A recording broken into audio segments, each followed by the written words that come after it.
Hi Vyas, this is Satish. ఈరోజు మీకు నేను 200కు పైగా 200 రకాలకు పైగా మెడిసినల్ ప్లాంట్స్ని పెంచుతున్న ఒక ముఖ్యమైన వ్యక్తి గురించి పరిచయం చేయబోతున్నాను. ఆయన డాక్టర్ జేఎల్ఎన్ శాస్త్రి గారు, chief physician, Ayushman ayurvedic centre pharma CEO. ఈయన కడకుదురు సమీపంలో ఒక కొంచెం ఏరియాలో మొత్తం ఈ 200 రకాల ప్లాంట్స్ని ఆల్మోస్ట్ ప్లాంటేషన్ చేశారు. వీటి నుంచి సీడ్స్ని డెవలప్ చేసి అదర్ ఫార్మర్స్కి ఇవ్వడం, అలాగే ఈ ఉత్పత్తుల గురించి వివరించడం, ప్రతి ప్లాంట్ దాని యొక్క నేము, దాని శాస్త్రీయ నేము, దానిపైన ఒక క్యూఆర్ కోడ్ అరేంజ్ చేశారనమాట. సో ఆ విజువల్స్ అన్నీ మీకు ఈరోజు చూపిస్తున్నాను.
నమస్కారం అందరికీ.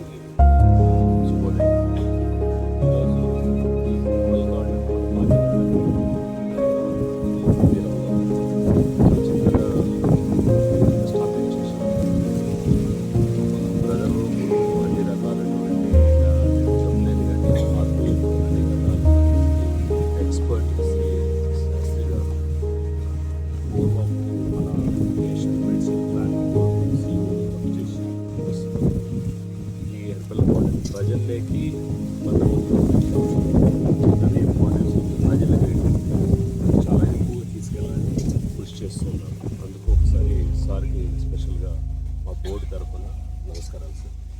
అదేవిధంగా ఇప్పుడు 3 ఇష్యూస్ డిస్కస్ చేద్దాం.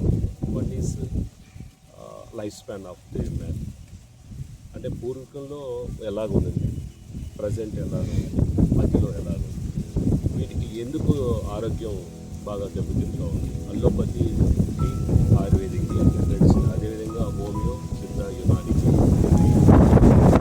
కంపేర్ చేసుకుంటే మన పూర్వీకులు ఆల్రెడీ జ్ఞానాన్ని చాలా జ్ఞానాన్ని మనకు ఇచ్చినారు.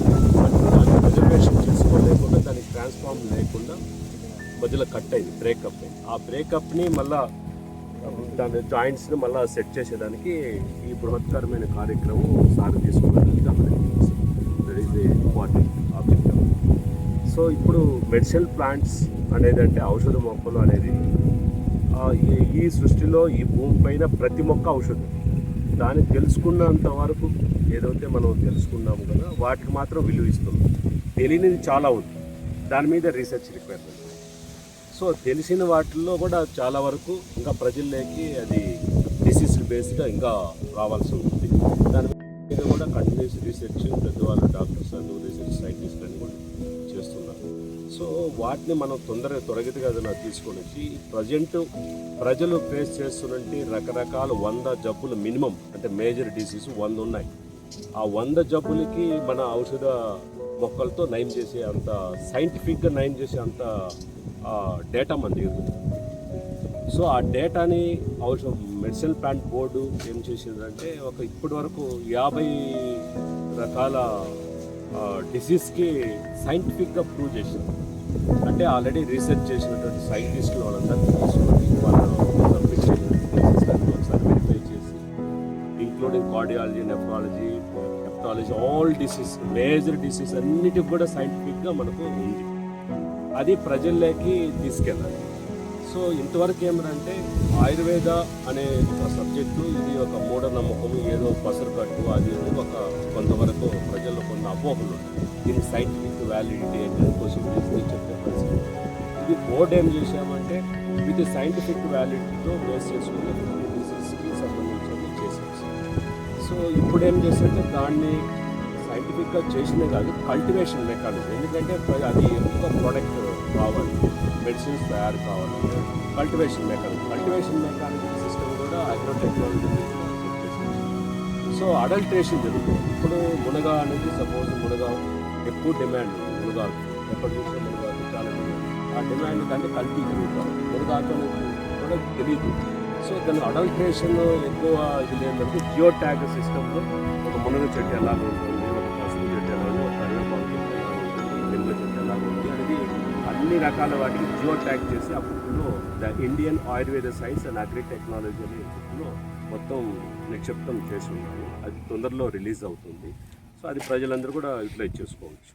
ఇప్పుడు మనం ఏం ఫేస్ చేస్తున్నాం, ఎందుకు ఇది వెనకబడిపోయాం అంటే, ఫస్ట్ మనకు పెద్దవాళ్ళు ఏదైతే ఇచ్చారో అది ట్రాన్స్ఫార్మ్ కాలేదు, అంటే మనకు ట్రాన్స్ఫర్ కాలేదు. జనరేషన్ టు జనరేషన్ గ్యాప్ వచ్చింది. ఆ జనరేషన్ గ్యాప్ని ఏమంటే ఇప్పుడు ayurvedic students, specially botany students, అది ఫార్మకాలజీ స్టూడెంట్స్, పబ్లిక్లో ఇంకా ఇంట్రెస్ట్ ఉన్న ఎవరైతే ఉన్నారో వాళ్ళందరూ కూడా చూసుకుంటూ డాక్టర్స్ చూసి సార్ లాంటి వాళ్ళు ఆదర్శంగా ముందుకు తీసుకెళ్తున్నప్పుడు దాన్ని సద్వినియోగం చేసుకోవాలి. ఇక్కడ నియర్ అబౌట్ 200 ప్లాంట్స్కి ఇక్కడ సార్ ప్లాన్ చేసి ఈ గార్డెన్లో ప్లాన్ చేసిన వాటి అంటే ఇప్పుడు నేను కూడా చూసుకుంటే నాకు కూడా కొత్త కొన్ని ఎంత ఎక్స్పర్ట్ అయినా కానీ కొత్త అనిపిస్తుంది.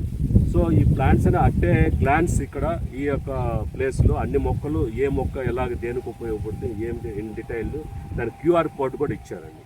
క్యూఆర్ కోడ్ కూడా ప్రతి ప్లాంట్ క్యూఆర్ కోడ్ ఎవరైనా జస్ట్ క్యూఆర్ కోడ్ చేస్తే ఆటోమేటిక్ టోటల్ ఇన్ డీటెయిల్గా మనకు వస్తుంది.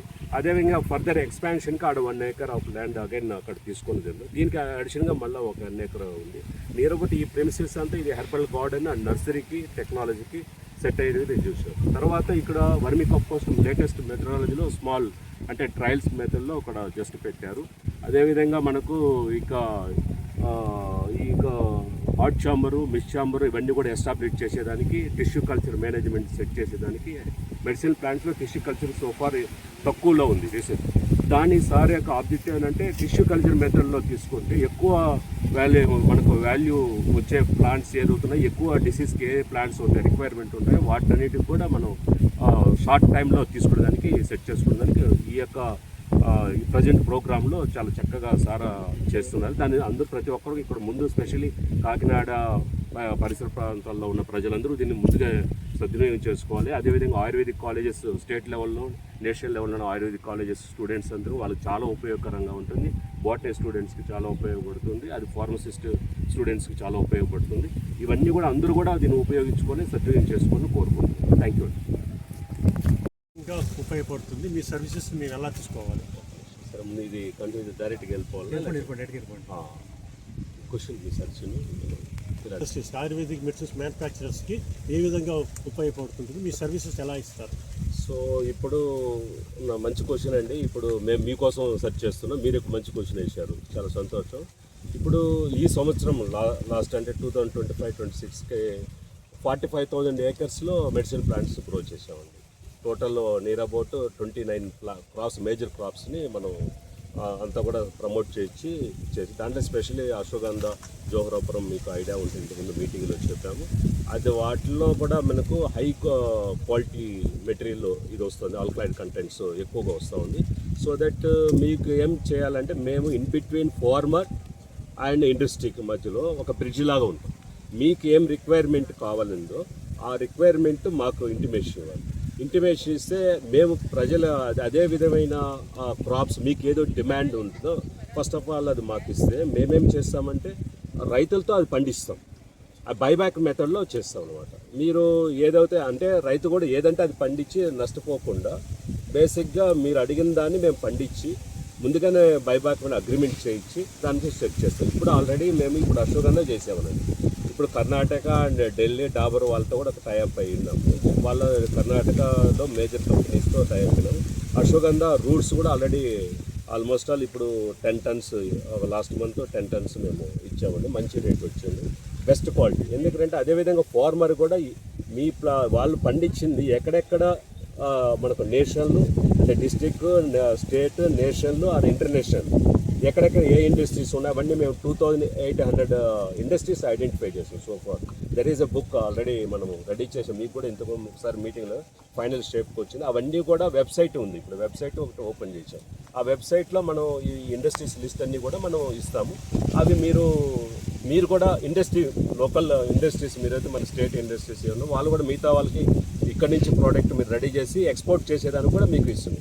ఇంటర్ స్టేట్ సంబంధించిన కానీ అబ్రాడ్కి సంబంధించిన కానీ export and import and policy matter, research matters, వీళ్ళ patents, IPR all the things అన్నిటి కూడా ఇండస్ట్రీకి ఫుల్ సపోర్ట్తో మీకు ఇస్తూ క్వాలిటీ కౌన్సిల్ ఆఫ్ ఇండియాతో QCIతో టైఅప్ చేసి మీకు సర్టిఫికేషన్ ఇచ్చి జెన్యూన్ సర్టిఫికేట్ ఇచ్చి మీకు ఆ ప్రోడక్ట్ మీద 193 కంట్రీస్లో 173 కంట్రీ QCIకి ఆల్రెడీ అథారిటీగా ఉంది కాబట్టి వీ విల్ సపోర్ట్ అండి.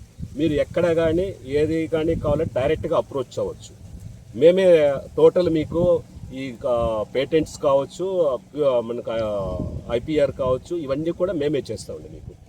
నెక్స్ట్ అశ్వగంధ సీడ్స్ మీరు మాకు ఇచ్చి కల్టివేషన్ టెక్నిక్స్ కూడా మీకు అశ్వగంధ ప్రజెంట్ ఈ సిస్టంలో ఇప్పుడు ఆన్ 15th మినిస్టర్ గారు ఒక ప్రోగ్రామ్ కండక్ట్ చేశామండి.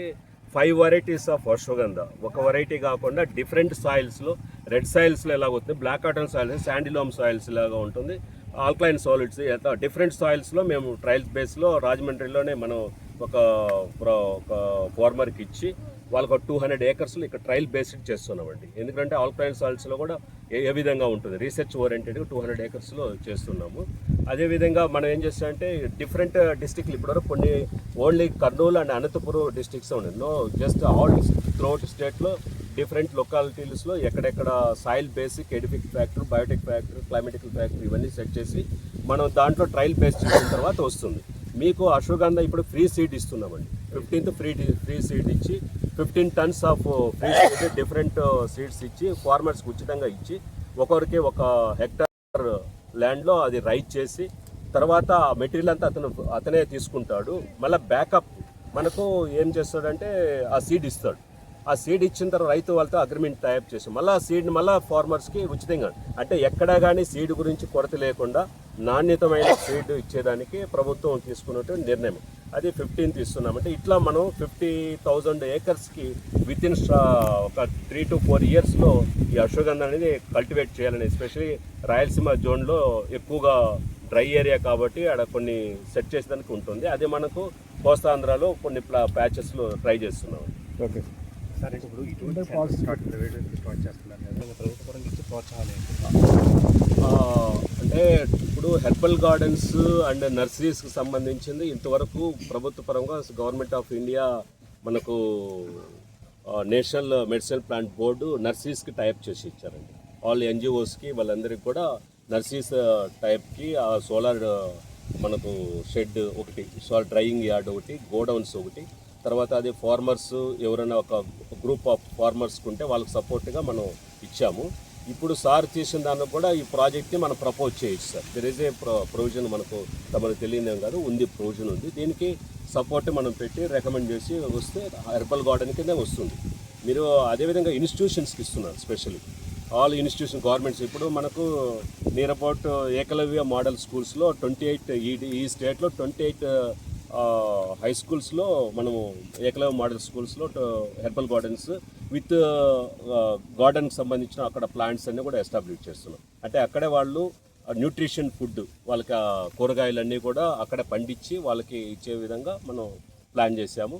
అది ఇప్పుడు వితిన్ 2 monthsలో కంప్లీట్ అవుతుంది. ప్రోగ్రెస్ అంతా కూడా కంప్లీట్ ఉంది. స్టేట్లో ఇండియాలో ఫస్ట్ టైము మనకు అన్ని 28 స్కూల్స్కి శాంక్షన్ అయింది. అది మన గవర్నమెంట్ ఆఫ్ ఇండియాకి థ్యాంక్స్ చెప్పాలి. మన స్టేట్ని ముందు ప్రయారిటైజింగ్గా తీసుకొని వచ్చాం. అదేవిధంగా ఇండివిజువల్స్కి ఇప్పటి వరకు ఏం లేదండి, అంటే NGOs బేస్ చేసుకుని ఉంది. ఇండివిజువల్గా కావాలన్నప్పుడు మేమేం చేస్తున్నామంటే ఇప్పుడు సీడ్ ఇచ్చాము కదా, ఆ విధంగా సీడ్ ఇచ్చి కల్టివేషన్ మెకానిజం ఇచ్చి టెక్నాలజీ ట్రాన్స్ఫార్మ్ చేసి మార్కెటింగ్ సెటప్ చేసి వాళ్ళు ప్రోత్సహిస్తాం. ఓకే, మారుతుంది ఈ పరిణామాల్లో అంటే క్లైమేట్. ఇప్పుడు నేను ఆలోచించే విధంగా అంటే భవిష్యత్తులో ఇప్పుడు రీసెంట్గా ఒక పేపర్లో చూడటం అంటే ప్రతి 5 members ఒకరికి క్యాన్సర్ ఉంది, సిమ్టమ్స్ ఉన్నాయని లేటెస్ట్ ఆర్టికల్స్ కొన్ని స్టడీ చేస్తే ప్రతి 5 members ఒక క్యాన్సర్కి సంబంధించినటువంటి ఐడెంటిఫికేషన్స్ ఉన్నాయనేసి లేటెస్ట్ WHO సంబంధించినటువంటి జర్నలిస్ట్లో చూసామండి. ఫ్యూచర్లో అంతా కూడా ఈ బాడీ అంతా కలుషితం అయిపోతుంది. అంటే ఎన్విరాన్మెంటల్గా ఫస్ట్ మనం పీల్చే గాలి పొల్యూటెడ్, మనం తీసుకునే ఆహారం పొల్యూటెడ్, మనం తీసుకున్న నీళ్లు పొల్యూటెడ్, మన మనసులను అందరినీ కూడా కలుషితం చేస్తూ ఉంటుంది. సో వీటిని రెమిడీ చేయాలంటే ప్రకృతిని కాపాడాలి ఫస్ట్. దీంట్లో మనం తీసుకున్న ప్రతి వరిలో కానీ ఏదైనా కానీ అన్నీ కూడా కెమికల్ కాంపౌండ్సే కానీ మనం ఈ ఫెర్టిలైజర్స్ అంటే హై ఈల్డ్ వచ్చేదానికి మనం కెమికల్స్ వాడుతున్నాం. అలా కాకుండా ఆర్గానిక్ సంబంధించిన మెటీరియల్ అన్నీ మనం వాడి మన పూర్వకంలో ఎట్లా ఉందో అది, కానీ ఇక్కడ 2 different వస్తుంది. ఏది మనకు కెమికల్ ఇచ్చేసినప్పుడు డైరెక్ట్గా ఇచ్చేప్పుడు ఇప్పుడు యూరియా లిక్విడ్ రూపంలో డైరెక్ట్గా వచ్చింది, ఇంతకుముందు ఆ గుళికల రూపంలో ఉంది, ఇప్పుడు లిక్విడ్ రూపం అంటే ఇంకా ఫాస్ట్గా వెళ్తుంది. అలా అదే మనకు హై ఈల్డ్ వచ్చేదానికి స్కోప్ మాత్రమే ఉంది, బట్ దాని యొక్క కెమికల్ ఇంపాక్ట్ అయితే మన మీద ఖచ్చితంగా ఉంటుంది. అలా కాకుండా అంటే అది మనకు అప్పుడు ఏమవుతుందంటే ఈ యొక్క ప్రొడక్షన్ కోసం ఎక్కువ రావాల్సి వస్తుంది. అది ఉండొచ్చు కానీ దానికి మనం ఖచ్చితంగా థింక్ చేసి దాంట్లో రెమెడీ తీసుకుంటే కానీ ఆహారానికి మాత్రం అది హానికరమే, బట్ తప్పదు కాబట్టి వీలైనంత ఒక ప్రికాషన్ మెజర్మెంట్ తీసుకోవాలి. సరే అండి, క్వశ్చన్ అడగొచ్చో లేదో తెలియదు కానీ ఇప్పుడు ఆరోగ్యకరమైన ఇటువంటి ప్లాంట్లు ఒకవేళ స్టార్ట్ చేస్తున్నారు, అనారోగ్యం కలిగించే పరిశ్రమలో గవర్నమెంట్ పర్మిషన్ ఇస్తుంది. సో అంటే ఇది పాడు చేయడం. సో మీరు దెర్ ఆర్ 2 things అండి, డెవలప్మెంట్, సస్టైనబిలిటీ, ఇది ఒక సైడ్ రిక్వైర్మెంట్ ఉంది.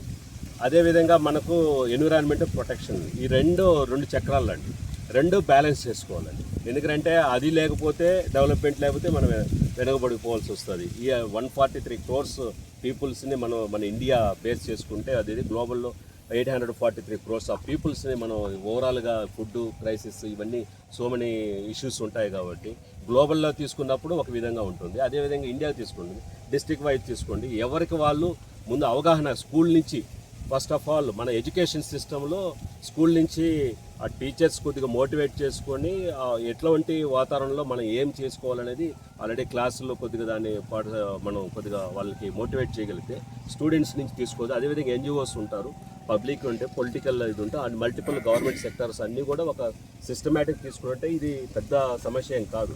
బట్ ప్రొడక్షన్ మార్కెట్లో దొరికేది మీదంతా కూడా కెమికల్ కంపోజిషన్స్ ఎక్కువ ఉంటుందండి. దీనికి మన వరి గురించి మాకు ఏదైనా ఇక్కడ ఈ ప్రాంతంలో పర్టికులర్గా వరి ఈ పెసలు అవి వేసే ఏరియాలో ఇక్కడ కలుపు మొక్కలను తీసేసే కొన్ని మొక్కలు మాకు ఔషధ మొక్కలుగా పనిచేస్తాయి. ఉదాహరణకి గుంటకలగర, బ్రహ్మి ఇట్లాంటివి. ప్రాక్టికల్గా ఏమవుతుందంటే వరి ఎక్కువ పండించడం కోసం ఈ కలుపు మొక్కలను చంపేయడానికి వాళ్ళు కెమికల్స్ వాడుతున్నారు. దానివల్ల ఈ మూలికల ఎగ్జిస్టెన్స్కే ప్రాబ్లం వస్తుంది. దానికి మీరు ఏదైనా అటు రైతులకి నష్టం లేకుండా, ఇండస్ట్రీకి కష్టం లేకుండా, పర్యావరణం పాడవకుండా ఏదైనా సొల్యూషన్ రెండు ఉన్నాయి బ్రదర్. ఒకటి వచ్చి కూడా వాళ్ళు మనం అగ్రి క్రాప్స్ అన్ని మనం చూసి ఎనీ తీసుకున్నాం. ఫస్ట్ అందుకే మీకు ఐడెంటిఫికేషన్ ఆఫ్ ప్లాంట్ అనేది చాలా ఇంపార్టెంట్. మనం గుర్తెరిగిన కొన్ని వాటికి మీరు గుంటలకు ఒకటే అనే దృష్టిలో అని కాదు, ప్రతి మొక్క గడ్డి కూడా క్యాన్సర్ నివారణకు ఉపయోగపడుతుంది. గడ్డి కూడా గరికి గడ్డి ఉంది కదా, అది కూడా క్యాన్సర్కి నివారణకు ఉంది. సో దాని యొక్క విలువ తెలిసినప్పుడు రైతు దాన్ని టచ్ చేయడు. మనము ఏదైతే ఐడెంటిటీ అందుకోసమే రీసెర్చ్ పాయింట్ ఆఫ్ చేసి ఈ గడ్డి లేదా తుంగ గడ్డలు మీకు ఇండస్ట్రీ చాలా ఉన్నాయి, మీకు ఐడియా ఉంటుంది. తుంగ మొక్క ఆ వస్తువులు అనేది అవి ఆ గడ్డి జాతికి సంబంధించింది. దాని నుంచి ఎంత ప్రోడక్ట్ మన ప్రకాశం డిస్ట్రిక్ట్లో 5-6 ఇండస్ట్రీస్ ఉన్నాయి. సో కాబట్టి మనం దాని విలువ తెలిసిన రోజు రైతు కూడా దాన్ని పెద్దగా పాడు చేయడు. మేమేం చేస్తున్నాము, మీరేం చేయాలంటే ఒక బోర్డు ఒక ఇదే కాకుండా మీలాంటి వాళ్ళు కూడా దాని యొక్క విలువ తెలిసింది. మీరు కొద్ది వరకు మీ పరిధిలో మీరు కొంతమందికి రైతులకి ఈ ప్లాంట్ దీనికి ఉపయోగపడుతుంది, లేదు ఈ విధంగా చేస్తే మీకు మేము డబ్బులు ఇస్తామంటే రైతు దాన్ని టచ్ చేయరు. ఉదాహరణకి మనం ఇంటర్ క్రాప్స్ చేస్తుంటాం. ఏది ఒక మ్యాంగో వేస్తాం, మ్యాంగో పక్కన కరివేపాకు చెట్టు ఉంటుంది, జామ చెట్టు ఉంటుంది. ఇంటిగ్రేటెడ్ అగ్రో టెక్నాలజీ మెథడ్స్లో ఒక 10 ఎకరాల్లో మీకు రేణిగుంట దగ్గర తిరుపతి దగ్గరలో 10 ఎకరాల్లో అతనికి ఎప్పుడు డబ్బులే, కనీసం ఖాళీ గ్యాప్ ఉండదు. ఖాళీ గ్యాప్లో గడ్డికి కూడా అతను ఏదో ఒక ఇంపార్టెన్స్ ఇస్తాడు. సో దట్ అటువంటి మన మెథడాలజీ అంటే వాళ్ళంతా ఎక్స్పోజర్ ట్రిప్స్ మన డిపార్ట్మెంట్ మేము తీసుకెళ్ళి చూపిస్తాం రైతులకి. మీరు సేమ్ సింగిల్ క్రాప్ మీద డిపెండ్ కాకుండా మల్టిపుల్ క్రాప్స్ మీద డిపెండ్ అయ్యి ఆ సాయిల్ కండిషన్ బట్టి, ఆ వాటర్ ఫెసిలిటీ బట్టి, ఆ క్లైమేటికల్ ఫ్యాక్టర్ని బేస్ చేసుకొని ఆ సజెషన్ చేస్తున్నాం. మీకు మేము బెస్ట్ ఎగ్జాంపుల్ ఇన్ ఇండియా వచ్చి దట్ ఈస్ రేణిగుంట దగ్గర మంచిగా గాజులపల్లి దాని ఒక విలేజ్ ఉంది. అక్కడ దాని దగ్గర రఘునాథ్ రెడ్డి గారు అతను చేస్తున్నాడు. ఇది బెస్ట్ మోడల్ ఫర్ ఇండియా. మీరు ఆ విధంగా మేము ప్రోత్సహిస్తున్నాం. మీకు ఇండస్ట్రీకి ఏమిటంటే మీకు ఏది రిక్వైర్మెంట్ ఉందో మీరు ఐడెంటిఫై చేస్తే అగ్రికల్చర్ క్రాప్స్లో అది మా నోటీస్లో పెడితే మేము ఫార్మర్స్కి దాన్ని డిస్టర్బ్ చేయొద్దు, దాన్ని ఏం చేయొద్దు అనేసి మనం చెప్పి వాళ్ళకి అంటే ఎకనామికల్గా వాళ్ళకి సపోర్ట్గా ఫార్మర్కి చేస్తూ ఇండస్ట్రీకి సపోర్ట్ చేస్తుంది. తర్వాత పెస్ట్ మేనేజ్మెంట్లో కూడా చాలా రెవల్యూషన్ థింగ్స్ రావాల్సి వస్తుంది. ఎందుకంటే కెమికల్ చేసినప్పుడు మీ ఇండస్ట్రీస్లో మీరు సఫర్ రిజెక్ట్ అవుతున్నాయి. సో ఆ రిజెక్ట్ కాకుండా ఉండేదానికి బయో ఫెర్టిలైజర్స్ ఎలా వాడాలి ఏంటి అనేది పెట్టి వాళ్ళకి దానికి అందుబాటులో ఉంటే ఎవరేం చేయరండి, అందుబాటులో లేనప్పుడు ఇవి చేస్తూ ఉంటారు. దాంట్లో డిమాండ్ అండ్ సప్లై దీనిపైన ఆధారపడి. Thank you. కాపాడుకోవాల్సిన బాధ్యత మాది. మేము ఎంతవరకు పూర్తిగా